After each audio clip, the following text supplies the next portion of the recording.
नमस्कार दोस्तों, आज हम राजव्यवस्था को शुरू करने जा रहे हैं। राजव्यवस्था को अपन बात करें तो इसके दो सिस्टम हैं, राज और व्यवस्था। एक तो था राजनीति विज्ञान, राज को चलाने वाली नीति, राज को चलाने वाली नीति। एक होती है राज को व्यवस्थित करने वाला जो विज्ञान। तो जो कंपटीशन होता है राजनीति विज्ञान जो है वो तो सब्जेक्ट का टॉपिक हो गया, जैसे आप पीजी यूजी जो भी करते हो उसका टॉपिक हो गया। और जो सिलेबस में कंपटीशन में आता है वो केवल कौन सा आता है, राजव्यवस्था आता है, राजव्यवस्था, पॉलिटी सिस्टम। अब मैं आपको इसके दो भाग कर रहा हूँ। एक तो होता राज, राज का तात्पर्य हो गया राज्य, राज का तात्पर्य क्या हो गया यहाँ पे, राज्य, यानी राज्य को संचालित करने वाला जो सिस्टम है उसको हम क्या बोल रहे हैं, व्यवस्था। तो राज को संचालित करने वाली व्यवस्था, और राज को किन नियमों से संचालित करते हैं वो कौन सा होता है, संविधान। तो पॉलिटिकल साइंस में तीन ही पार्ट हैं, राजव्यवस्था में तीन ही पार्ट। एक तो राज्य, राज्य के बाद उसकी व्यवस्था, और व्यवस्था के बाद उसके नियम। नियम मतलब कौन सा हो गया, संविधान। कौन सा, संविधान। अब आप अपना कोई भी टॉपिक देख लो, कोई भी टॉपिक देख लो तो सबसे पहले तो संविधान होता है, संविधान। और संविधान के अंदर ही क्या है, राज्य। राज्य के तीन रूप हो गए, जैसे केंद्र राज्य और अपने यहाँ पे स्थानीय राज्य की बात कर रहा हूँ, लेकिन मैं इसको पूरे जोड़ रहा हूँ, चीज़ों को ध्यान दीजिएगा। सबसे पहले प्राचीन का राज्य हो गया, राज्य को संचालित करने वाली व्यवस्था को हम क्या बोलते हैं, सरकार। क्या बोलते हैं, सरकार। राज्य को संचालित कर रही है जो व्यवस्था उसको हम क्या बोल रहे हैं, सरकार। तो दो हो गए, सरकार और राज्य, सरकार और राज्य। अब प्राचीन काल में बात करें तो प्राचीन काल का जो राज्य था, प्राचीन काल का जो राज्य था, जैसे कौटिल्य के समय, तो प्राचीन काल के राज्य को संचालित करने के लिए कौटिल्य ने अपने अर्थशास्त्र में सप्तांग सिद्धांत बताया। कौन सा, सप्तांग। थोड़ा कंपेयर करेंगे, सप्तांग सिद्धांत जो है, अब देखिए जोड़ना सीखें। कौटिल्य मौर्य काल में था, मौर्य काल में उसने अर्थशास्त्र लिखी। अर्थशास्त्र प्रशासन और राजनीति का क्या है, ग्रंथ है। और अर्थशास्त्र में उन्होंने कहा राज को सब मतलब सिस्टमेटिक ढंग से संचालित करने के लिए आपको सप्तांग सिद्धांत की क्या है, जरूरत। तो जैसे हमारे यहाँ पे सरकार में आज तीन अंग होते हैं, विधायिका, कार्यपालिका और न्यायपालिका। तो उस समय सरकार में 7 अंग थे। कितने अंग थे, 7। तो 7 अंगों वाला जो सिद्धांत था वो कौन सा है, सप्तांग सिद्धांत। एकदम कनेक्ट कर लीजिए। मैंने आपको बोला वर्तमान में हमारे सरकार में कितने अंग हैं, 3। विधायिका, लेजिस्लेचर, कार्यपालिका, एग्जीक्यूटिव, और न्यायपालिका, जुडिशरी। तो विधायिका, कार्यपालिका और न्यायपालिका है। समझ गए क्या मेरी बात को। उसी प्रकार से उस समय जो राज्य को संचालित करने वाला जो सिद्धांत था उसका नाम क्या था, सप्तांग सिद्धांत। उसमें कितने अंग थे, 7। तो अगर आप इसको कंपेयर करोगे तो कुछ भी नहीं है, विश्व, भारत, राजस्थान सब एक हो जाता है। अब हम बोलेंगे सप्तांग सिद्धांत ना, उसमें सबसे ऊपर कौन है, राजा। कौन है, राजा। आज हम वर्तमान में टच करें, वर्तमान में तो एज ए आपका राष्ट्रपति बोल दो भाई, राष्ट्रपति बोल दो तो एज ए राष्ट्रपति राजा हो गया। ऊपर कौन हो गया, राजा, राष्ट्रपति। तो राष्ट्रपति हो गया। अब राजा की सहायता के लिए कौन थे, अमात्य। अमात्य कौन है, मंत्री। अमात्य कौन है, मंत्री। तो आज अपनी लैंग्वेज में बोलो, कॉन्स्टिट्यूशन। राष्ट्रपति को सहायता देने के लिए एक मंत्री परिषद होगी, राष्ट्रपति को सहायता देने के लिए क्या होगी, मंत्री परिषद। अब मंत्री थे, उनको क्या बोल रहे थे, अमात्य। बिल्कुल क्लियर है। बाद में हम बोल रहे हैं मित्र। कौन सा, मित्र। मित्र का तात्पर्य है, ये विदेश नीति का कॉन्सेप्ट है। कौन सा, क्यों राजा का क्या था कि राज्य विस्तारित करता था, पड़ोसी देशों के साथ संबंध रखता था। तो यहाँ पर कौटिल्य ने एक बात कही है कि जिस राजा के अधिकाधिक मित्र होंगे उसके कम से कम क्या होंगे, शत्रु होंगे। जिस राजा के अधिकाधिक मित्र होंगे तो उसके कम से कम क्या होंगे, शत्रु होंगे। और कम से कम शत्रु होंगे तो देश का विकास उतना ही क्या होगा, ज़्यादा होगा। क्यों होगा बोलो, क्योंकि हमारे शत्रु कम होंगे तो हमारा रक्षा पर खर्चा क्या होगा, कम होगा। और रक्षा पर खर्चा कम होगा, वो पैसा हम विकास पर खर्चा करेंगे तो क्या होगा, विकास ज़्यादा होगा। जैसे इसमें हमारा टोटल कौन सा आ गया, विदेश मंत्रालय आ गया, विदेश मंत्रालय। अब जैसे वर्तमान परिप्रेक्ष्य में देखिए, अपन नॉर्मल सी बातें समझते हैं, लेकिन कितना मतलब खराब स्थिति है। आप युद्ध भी ना हो, कुछ भी ना हो, पहले केवल हमारा पाकिस्तान से तनाव था तो तब हमने डिफेंस का कितना खर्च, रक्षा में कितना खर्चा किया, क्योंकि रक्षा का जो खर्च है वो आप पढ़ते हो तो बजट में वो क्या होता है, अनप्रोडक्टिव खर्च होता है। कौन सा अनप्रोडक्टिव? अनप्रोडक्टिव का मतलब हो गया जिसका मतलब वापस कुछ भी नहीं आता। भाई ये अपन बोले ना गैर वैकाशिक खर्च है वो, समझ गए। अब मैंने बोला अब जब चाइना के साथ हमारा तनाव हो गया, चाइना के साथ क्या हो गया, तनाव। अब चाइना ने चारों तरफ से हमें घेर लिया, युद्ध न हो, कुछ भी नहीं हो, ऐसे चलता रहेगा। लेकिन ये तनावपूर्ण स्थिति हमारे रक्षा बजट को क्या करेगी, प्रभावित करेगी। और रक्षा बजट को प्रभावित करेगी ना तो हमने ज़्यादा पैसा हमें कहाँ से, अब हम मतलब जल्दी से जल्दी वो कल परसों रक्षा का हमारा रूस के साथ समझौता हुआ, हम वो यान मंगा रहे हैं, वो मंगा रहे हैं, तो वो पैसा बजट में किस में जाएगा, रक्षा पे जाएगा। रक्षा में जाएगा तो हमारा विकास अवरुद्ध होगा। तो तनावपूर्ण स्थिति है ना वो किसी न किसी रूप में क्या है, खराब है। चाहे आप कुछ भी करो, युद्ध करो मत करो, कुछ भी सही, लेकिन तनाव हो गया ना तो वो विकास क्या हो गया, अपने ऊपर ले लो। मैं हर चीज़ का उदाहरण दूंगा। अपने ऊपर ले तो अपने पड़ोसी हैं, पड़ोसी के साथ हमारे संबंध अच्छे नहीं हैं तो रोजाना झिकझिक रहती है तो विकास क्या हो जाएगा, अवरुद्ध हो जाएगा। तो दूसरा इन्होंने मात्य, दूसरा किसको दिया, मित्र। कौन सा, मित्र। तीसरा होता है राजकोष। कौन सा, राजकोष। राजकोष का मतलब आज आपका वित्त मंत्रालय हो गया। राजकोष का तात्पर्य कौन सा हो गया, वित्त मंत्रालय। अब मैं बोलूंगा, इसके लिए कौटिल्य ने कहा कि जिस राजा का राजकोष समाप्त हो गया उसका पतन क्या है, सुनिश्चित है। जिस राजा का राजकोष समाप्त हो गया उसका पतन क्या है, सुनिश्चित है। तो राजकोष ही सर्वोपरि है, इसलिए उसने अपनी किताब का नाम भी अर्थशास्त्र रखा, जबकि अर्थव्यवस्था का उसमें कोई रोल नहीं है। उसका अर्थशास्त्र क्यों रखा कि चाहे आप राजनीति करो, चाहे प्रशासन संचालित करो, सबका आधार क्या होगा, अर्थ होगा। जैसे अपने घर में बोलो, नॉर्मली वे में अपन घर में बात करते हैं तो एक मारवाड़ी में कहावत है कि साहब घाटे की लड़ाई है। घर में पहली लड़ाई कौन सी है, घाटे की। भाई अगर हमारे सबसे संबंध अच्छे चल रहे हैं, बिल्कुल परिवार में शांति चल रही है, तो 2 रुपया घर में है तो कोई ज़्यादा शांति नहीं होगी, और 2 रुपया नहीं है तो वो क्या हो जाएगा, कोई न कोई किचपिच शुरू हो जाएगी। उसी प्रकार से इन्होंने बोला राजकोष, तो राजकोष पर वित्त मंत्री आ गया, सबसे बड़ी बात आ गई। तीसरा तो दंड। दंड का मतलब यहाँ पे सेना है, दंड का मतलब कौन सा आ गया, सेना। और चौथा नंबर जनपद। जनपद का मतलब हमारा जिला। आज हम जिसको जिला बोलते हैं ना उसको क्या बोलते हैं, जनपद। तो आपको पता है पूरा भारत सरकार है वो किसको संचालित करती है, जिलों को ही तो करती है, जनता। जनता के जहाँ पे पैर पड़ रहे हैं वो जनपद।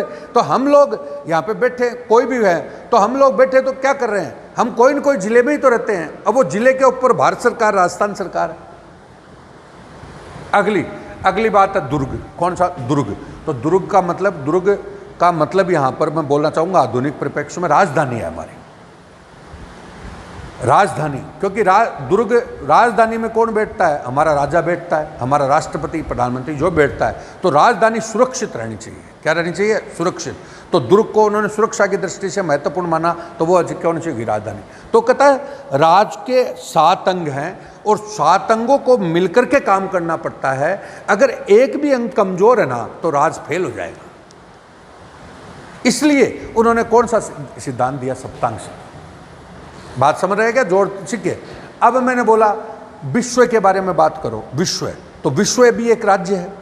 विश्व राज्य, राज का मतलब यहाँ पे राज्य का मतलब राजस्थान सरकार नहीं है, राज्य का मतलब एक संस्था है, समझ गए। तो विश्व भी क्या है, एक राज्य है। पूरा विश्व एक क्या है, राज्य। उस विश्व के राज्य को संचालित करने वाला कौन है, यूएनओ, यूनाइटेड नेशन ऑर्गेनाइजेशन, संयुक्त राष्ट्र संघ है।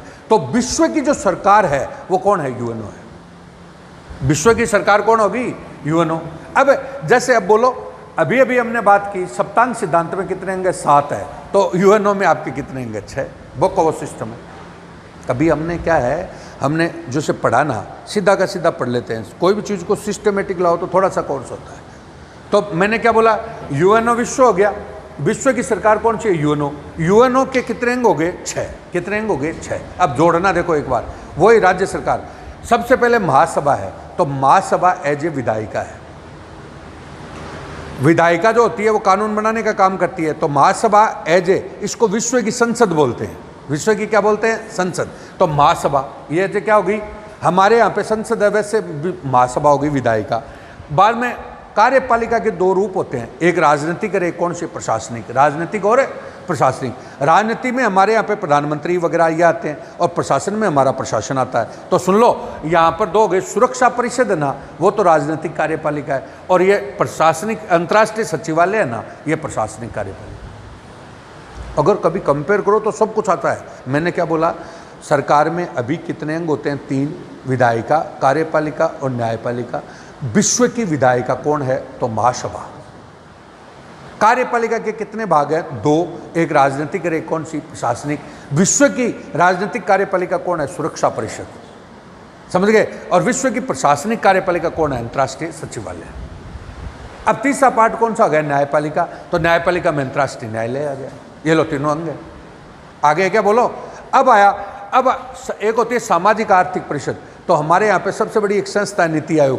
पहले योजना आयोग होता था, तो देश के विकास के लिए योजना और क्या बनेगी? नीति। तो योजना और नीति आयोग है ना, तो जैसा हमारा योजना आयोग और नीति आयोग है ना, वैसा कौन है? सामाजिक आर्थिक परिषद। वो पूरे विश्व के सामाजिक आर्थिक विकास के लिए योजनाएं बनाता है। जैसे हमारा योजना आयोग क्या करता था? योजना बनाने का काम करता था ना। आज योजना आयोग की जगह कौन आ गया? नीति आयोग आ गया, तो वो करता है। ये लो, ये कंसेप्ट आपको अगर क्लियर है ना, तो आपको रटने की आवश्यकता नहीं है, रामायण पढ़ने की आवश्यकता नहीं। और अगला है न्यास परिषद। कौन सी? न्यास। अब न्यास परिषद आज के परिप्रेक्ष्य में हमारे केंद्र शासित प्रदेश है। अब बोलो, हमारे राज्य में 2 पार्ट है ना, एक तो राज्य और एक कौन से? केंद्र शासित। तो केंद्र शासित प्रदेश कौन से हैं? न्यास। न्यास परिषद, समझ गए मेरी बात को? तो मैंने बोला यूएन, विश्व में, विश्व एक राज्य है, विश्व एक क्या है? राज्य है। और विश्व को संचालित करने वाली सरकार कौन है? यूएनओ। यूएनओ के कितने अंग हैं? 6। जैसे हमारे सरकार में सबसे पहले विधायिका होती है, कार्यपालिका होती है, न्यायपालिका। तो विधायिका में कौन हो गया? विधायिका में वहाँ की महासभा आ गई। कार्यपालिका कितने भाग हैं? 2, राजनीतिक और कौन सा? प्रशासनिक। राजनीतिक में कौन आ गया? सुरक्षा परिषद। प्रशासनिक में कौन आ गया? सचिवालय। और न्यायपालिका में कौन आ गया? अंतर्राष्ट्रीय न्यायालय। हमारी नीति बनाने में वहाँ की कौन आ गई? सामाजिक न्यास परिषद। और इधर आपका न्यास परिषद केंद्र शासित प्रदेश। ये होता है। अब आए, ये विश्व का बात हो गई। अब अपना आए भारत में। तो भारत एक राज्य हो गया। भारत को संचालित करने वाली कौन सी है? भारत सरकार। कौन सी? भारत सरकार। अब मैं बोलूँगा सरकार किसे कहते हैं? सरकार, तो सरकार ये विधायिका, कार्यपालिका और न्यायपालिका का संयुक्त रूप है ना, वो क्या है? सरकार। आपको पता है हमारे यहाँ पे व्यवस्था करने के लिए कानून बनते हैं, तो कानून कौन बनाती है? विधायिका। बाद में कानूनों का क्या होता है? क्रियान्वयन। क्रियान्वयन कौन करवाता है? कार्यपालिका। बाद में कानून जनता के हित में है या नहीं है, उसकी समीक्षा कौन करती है? न्यायपालिका। वही बात होगी। तो ऑटोमेटिक सरकार में 3 हो गए भाग। जैसे अब बोलो, सप्तांग सिद्धांत में कितने अंग थे? 7। इसमें विश्व वाले में कितने अंग है? 6। तो हमारे यहाँ पे कितने अंग हो गए? 3, विधायिका, कार्यपालिका और कौन सी? न्यायपालिका। अब विधायिका में ऑटोमेटिक आपकी संसद आ गई। अब सुनो, अब मैं वो जोड़ूंगा, देखो एक बार जोड़ो। विश्व में विधायिका में कौन होगी? महासभा। भारत में विधायिका में कौन होगी? संसद। और राज्य में क्या होगी? विधानमंडल। कौन होगी? विधानमंडल या विधानसभा। और गांव में ग्राम सभा। अब बोलो, गांव की ग्राम सभा, राज्य की विधानसभा और देश की संसद और विश्व की महासभा सब बराबर है। आया? मतलब गांव में कानून बनाने का काम कौन करती है? ग्राम सभा। राज्य में कानून बनाने का काम कौन करती है? विधानसभा। और देश में कानून बनाने का काम कौन करती है? संसद या लोकसभा। और विश्व में कौन करती है? महासभा। ये लोकसभा। ये तो ये विधायिका होगी। अब बोलो कार्यपालिका। कौन सी? कार्यपालिका। कार्यपालिका में मैंने कितने भाग बताए थे? 2, राजनीतिक और प्रशासनिक। राजनीति में राजनेता आ गए और प्रशासन में ब्यूरोक्रेसी आ गई, समझ गए। अब मैं एक वर्ड बोलूंगा, राजनीतिक कार्यपालिका और कौन सी? प्रशासनिक कार्यपालिका। गांव की राजनीतिक कार्यपालिका कौन है? सरपंच। अरे गांव की राजनीतिक कार्यपालिका कौन है? सरपंच। हो गया, सरपंच गांव की राजनीतिक कार्यपालिका है। तो प्रशासनिक कार्यपालिका ग्राम सचिव, जिसको आजकल वीडियो बोलते हैं, ग्राम सचिव। अब राज्य की राजनीतिक कार्यपालिका कौन है? बोलो, मुख्यमंत्री। कौन है? मुख्यमंत्री। तो उसका सचिव कौन है? मुख्य सचिव। आ गया। अब बोलो, देश की कौन है? प्रधानमंत्री। अब प्रधानमंत्री का सचिव कौन होता है? कैबिनेट सचिव। कौन होता है? कैबिनेट सचिव। अब विश्व में चलो, विश्व की राजनीतिक कार्यपालिका सुरक्षा परिषद के 5 स्थायी सदस्य, 5 स्थायी सदस्य वो जो करते हैं ना, वही होता है। और प्रशासनिक कार्यपालिका कौन है? महासचिव। यूएनओ का महासचिव। ये लो हो गया। अब मैं एक बार बोलूँगा, गांव की राजनीतिक कार्यपालिका सरपंच है। राजनीतिक कार्यपालिका कौन है? राजनीतिक कार्यपालिका कौन है? सरपंच। और देश की कौन होगी? राज्य की कौन होगी? मुख्यमंत्री। और उसकी मंत्रिपरिषद तो साथ रहेगी, वो तो अलग बात है। और देश की कौन होगी? प्रधानमंत्री। और विश्व में सुरक्षा परिषद के 5 सदस्य।